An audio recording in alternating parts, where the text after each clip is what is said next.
नमस्कार, आप देख रहे हैं न्यूज स्टेट का डिजिटल प्लेटफॉर्म और आपके साथ मैं हूं प्रीति भारद्वाज।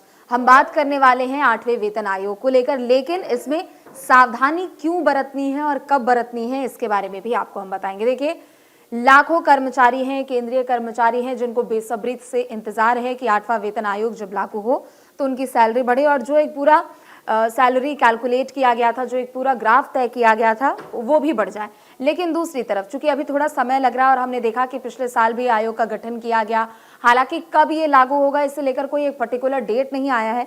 नए साल में ही इसे लेकर उम्मीद जताई जा रही थी कि शायद ये लागू हो सकता है, लेकिन अब फरवरी का भी महीना खत्म होने को है, तो ऐसे में उम्मीद ही अभी लोग लगाकर बैठे हुए हैं कि जैसे ही 8वां वेतन आयोग लागू हो तो सभी केंद्रीय कर्मचारियों को काफी ज्यादा इसमें बड़ी सौगात मिलने वाली है। लेकिन इन सब के बीच सरकार की ओर से वेतन आयोग को लेकर कुछ यहाँ पर सावधानी बरतने की बात कही जा रही है। सरकार की ओर से कुछ ऐसे बातों का जिक्र किया गया है जिसका ध्यान देना आप सभी लोगों को बेहद जरूरी है। देखिए, सबसे पहले हम बात करने वाले हैं साइबर फ्रॉड के बारे में। आप सभी लोगों को पता है कि एक लिंक आपके मोबाइल फोन पर आता है, आप जाने अनजाने में उस लिंक पर क्लिक कर देते हैं और फिर आप कंगाल हो जाते हैं। यानी जो भी आपकी मेहनत के पैसे होते हैं, जो भी आपकी जमा पूंजी होती है, वो एक झटके में अकाउंट से खाली हो जाता है। और इसी बात का डर सरकार को भी और इसी वजह से केंद्रीय कर्मचारियों को 8वें वेतन आयोग के संदर्भ में सतर्क रहने के लिए कहा जा रहा है। ऐसा इसलिए, दरअसल सोशल मीडिया पर और खास तौर पर व्हाट्सएप पर एक मैसेज लिंक वायरल हो रहा है जो कि 8वें वेतन आयोग के नाम से इसे वायरल किया जा रहा है। वो लिंक आपके पास आएगा। अमूमन ऐसे जो लिंक्स होते हैं या फिर ऐसे मैसेजेस जो होते हैं वो फॉरवर्डेड होते हैं, यानी लोगों ने इसको एक दूसरे के पास कई बार भेज चुका होता है या तो फिर वो फॉरवर्ड कर रहे होते हैं। शायद उनको पता नहीं होता है कि वो उसके बाद किसी तरह की फ्रॉड की चपेट का शिकार हो जाएंगे या फिर किसी तरह की फ्रॉड की चपेट में आ जाएंगे। लेकिन दूसरी तरफ सरकार ने यही लोगों से अपील की है कि आप सावधान रहे, सतर्क रहे। क्या कुछ वो लिंक में बताया गया है और कैसे सावधानी बरतनी है ये भी मैं आपको बता देती हूँ। देखिए, सबसे पहली बात तो यह है कि सोशल मीडिया से लेकर गूगल तक हर कोई ये सर्च कर रहा है कि आखिर वेतन आयोग कब लागू होगा, कब यहाँ पर केंद्रीय कर्मचारियों को बड़ी सौगात मिलेगी, कब उनकी सैलरी बढ़ेगी। जो भी क्राइटेरिया यहाँ पर तय किया गया है उसे लेकर लोग सब कुछ इंटरनेट पर सर्च करें। चूंकि अमूमन देखिए ऐसा यही होता है कि जब हमें किसी के बारे में इंफॉर्मेशन निकालनी होती है, सरकार से जुड़ी किसी योजना के बारे में अगर हमको जानकारी निकालनी होती है, तो हम सबसे पहले गूगल पर जाते हैं और हमें उम्मीद होती है कि सटीक जानकारी हमको मिल जाएगी।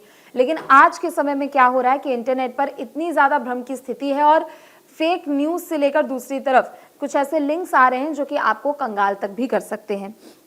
सबसे पहली बात देखिए, जो सैलरी कैलकुलेटर स्कैम है उसके जरिए कैसे लोगों को शिकार बनाया जा रहा है। अगर आप इसके शिकार हो चुके हैं और अगर आप जानते हैं ऐसे लोगों की जो इस केंद्रीय कर्मचारी जो 8वें वेतन आयोग का फायदा उठाने वाले, तो आप ऐसे लोगों को आप पहले सतर्क जरूर करें, उन तक ये मैसेज भी पहुंचाइए। देखिए, पिछले कुछ दिनों से व्हाट्सएप पर एक मैसेज फॉरवर्ड किया जा रहा है जिसमें एक लिंक दिया गया है और इस लिंक पर लिखा है कि 8वें वेतन आयोग का ऐलान, अपनी नई सैलरी और एरियर चेक करने के लिए यहाँ पर क्लिक करें। और जैसे ही आप इस लिंक पर क्लिक करते हैं फिर उसके बाद आप धोखाधड़ी का शिकार हो जाते हैं। आपके बारे में यहाँ पर कुछ निजी जानकारी मांगी जाती है, आपका नाम, आपका पता, मोबाइल नंबर, अकाउंट डिटेल्स, आधार कार्ड, सब कुछ उसमें आपका, मतलब एक तरीके से आपके बारे में पूरी जानकारी मांगी जाती है और फिर एक एपीके फाइल भी डाउनलोड करने के लिए कहा जाता है। आप जैसे ये सब करेंगे आपका फोन हैक हो जाएगा, आपका फोन कहीं और से मॉनिटर भी होगा और कहीं दूसरे जगह से आपके फोन को इस्तेमाल किया जाएगा और आपके अकाउंट से सारे पैसे उड़ा लिए जाएंगे। साइबर फ्रॉड कैसे होता है, लिंक के जरिए कैसे होता है, हालांकि इसके बारे में सभी लोग जागरूक हैं, लेकिन हम अक्सर देखते हैं कि कई बार ऐसी योजनाएं होती है जो सरकार की ओर से लाई जाती है या फिर कुछ ऐसी सरकार की ओर से बातें कही जाती है और अब उन चीजों का भी इस्तेमाल करके, उन चीजों को भी हथियार बनाकर लोगों को धोखाधड़ी का, साइबर फ्रॉड का शिकार बनाया जा रहा है। सरकार ने इन सबके बीच क्या कहा है? सरकार का कहना है कि 8वें वेतन आयोग को लेकर अभी ऐसी कोई भी आधिकारिक जानकारी नहीं दी गई है और कोई भी सैलरी कैलकुलेटर नहीं जारी किया गया है, कोई ऐसा लिंक जारी नहीं किया गया है जिस पर आपको बताया जाएगा और आपसे नाम, पता, आपके सारे आपकी जो डिटेल्स है वो यहाँ पर बताई जाएगी या फिर मांगी जाएगी। सरकार ने ये भी कहा है कि आप अगर इस परेशानी से जूझते हैं या फिर अगर आप इसका शिकार होते हैं तो आप साइबर सेल में जाके आप कंप्लेन रेज कर सकते हैं। आप अपने नज़दीकी पुलिस चौकी भी जा सकते हैं, थाने भी जा सकते हैं और वहाँ पर आप जाकर कंप्लेन भी रजिस्टर करा सकते हैं। धोखाधड़ी का शिकार होने पर तुरंत कुछ ऐसे काम बताए गए हैं जो कि आपको करने होंगे और कुछ ऐसे स्टेप्स हैं जिनको आपको ध्यान में रखना होगा। देखिए, सबसे पहली बात तो यह है कि आप राष्ट्रीय साइबर अपराध हेल्पलाइन नंबर 1930 पे आप जाकर पहले तो कॉल करें और उसके बाद आप अपने अकाउंट को फ्रीज कराने के लिए आप पहले आप जानकारी दीजिए। उसके बाद आप अपनी शिकायत भी आधिकारिक वेबसाइट पर जाकर दर्ज करा सकते हैं। www.cybercrime.gov.in ये ऑफिशियल वेबसाइट है, आपको इस पर जाना है और अपनी कंप्लेन रजिस्टर करानी है। इसके बाद बैंक को भी तुरंत कॉल करके आपको बताना है कि जो भी ट्रांजैक्शन है पहले तो उनको ब्लॉक कर दिया जाए, यानी किसी भी तरीके के ट्रांजैक्शन को अलाउ ना किए जाए। और अगर आपको लगता है इन सब के बावजूद कि आपका फोन भी हैक हो चुका है तो आप जरूरी डेटा का बैकअप आप अपने पास उपलब्ध रखें और उसके बाद दोबारा से यानी फोन को पूरा रीसेट कर दे, यानी जो भी आपके पास जो भी इंपॉर्टेंट डिटेल्स है, डॉक्यूमेंट्स हैं, उन सब का बैकअप आप तैयार कर लीजिए और तुरंत आप अपने फोन को रीसेट कर दीजिए, फॉर्मेट कर दीजिए।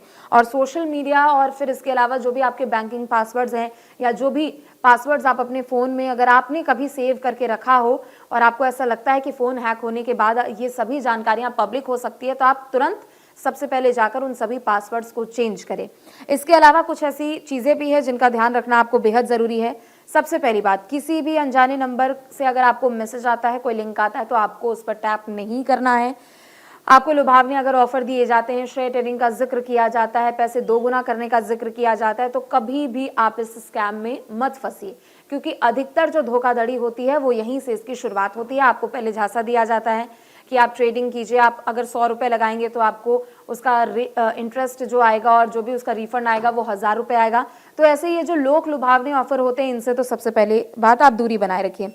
इसके अलावा सैलरी या फिर सरकारी घोषणाओं की केवल जो जानकारी मिलेगी आपको सिर्फ वो आधिकारिक वेबसाइट पर मिलेगी, ना तो आपके पास कोई उसका व्हाट्सएप मैसेज आएगा, ना भी किसी तरीके का कोई लिंक आएगा। तो इस बारे में आप जरूर जागरूक रहे कि जब भी सरकारी काम से या फिर आपके ऑफिशियल बैंक रिलेटेड भी कोई जानकारी है तो इसके लिए आपके पास कोई कॉल नहीं आएगी, बकायदा आपसे आपकी डिटेल्स नहीं मांगी जाएगी। तो इसे लेकर भी आप जागरूक रहे और जो आधिकारिक सरकारी पोर्टल्स हैं उस पर जाकर आप अपनी जो भी जरूरी जानकारी है उसको देख सकते हैं, जो भी आप पता करना चाहते हैं वो पता कर सकते हैं। pib.gov.in ये वेबसाइट है जिस पर आप जाकर सब कुछ जानकारी जुटा सकते हैं। इसके अलावा व्हाट्सएप और बैंकिंग एप्स पर 2 स्टेप वेरिफिकेशन आप हमेशा ऑन रखिए। जी हाँ, और ये सिर्फ अभी नहीं कहा जा रहा है बल्कि ऐसा हमें करके भी रखना चाहिए, क्योंकि व्हाट्सएप के जरिए एक बहुत बड़े फ्रॉड को हमने देखा है कि पिछले कई सालों से अंजाम दिया जा रहा है। आप 2 स्टेप्स वेरिफिकेशन ऑन रखेंगे, आपको 2 बार वेरीफाई करने का वहां पर ऑप्शन भी आएगा। इसके अलावा आपको कोड भी आएंगे, तो आपको ये पता लग जाएगा कि कोई आपके व्हाट्सएप को या फिर कोई आपकी निजी जानकारी को इस्तेमाल करने की कोशिश कर रहा है। संभव हो आपके मोबाइल में फीचर्स हो तो आप व्हाट्सएप में भी लॉक लगाइए, आप उस पर पासवर्ड लगा के रखिए। बैंकिंग एप्स अगर आप यूज करते हैं तो वो ओरिजिनल बैंकिंग एप्स ही आप डाउनलोड कीजिए। इसके अलावा कोई भी थर्ड पार्टी ऐप आप डाउनलोड मत कीजिए। पासवर्ड को किसी एक जगह पर रखिए, पासवर्ड को हर जगह शेयर मत कीजिए। इसके अलावा जो भी अगर ऐप्स आप नए ऐप्स को अगर खासतौर पर डाउनलोड करते हैं तो उनमें जो भी परमिशंस होते हैं उनको ध्यान से पढ़कर ही परमिशन आप उसमें एक्सेस दीजिए। और उसके अलावा जितनी चीज़ें हैं, चाहे वो कॉन्टैक्ट्स हो, वो सब कुछ देखकर ही आप सभी चीज़ों को आप एक्टिव कीजिए। इसके अलावा बिना किसी जानकारी के अनजान मैसेज या फिर दूसरों को ना भेजिए। यानी अगर आपको लगता है कि आपके पास ये 8वें वेतन आयोग का मैसेज आ गया और आपको लगता है कि आपका कोई कलीग है, कोई फ्रेंड है जिसको पता होना चाहिए, लेकिन आप अगर उसको ये व्हाट्सएप मैसेज भेजते हैं और कहीं उसने इस लिंक पे क्लिक कर दिया तो सारा ब्लेम अल्टीमेटली आप पे आएगा।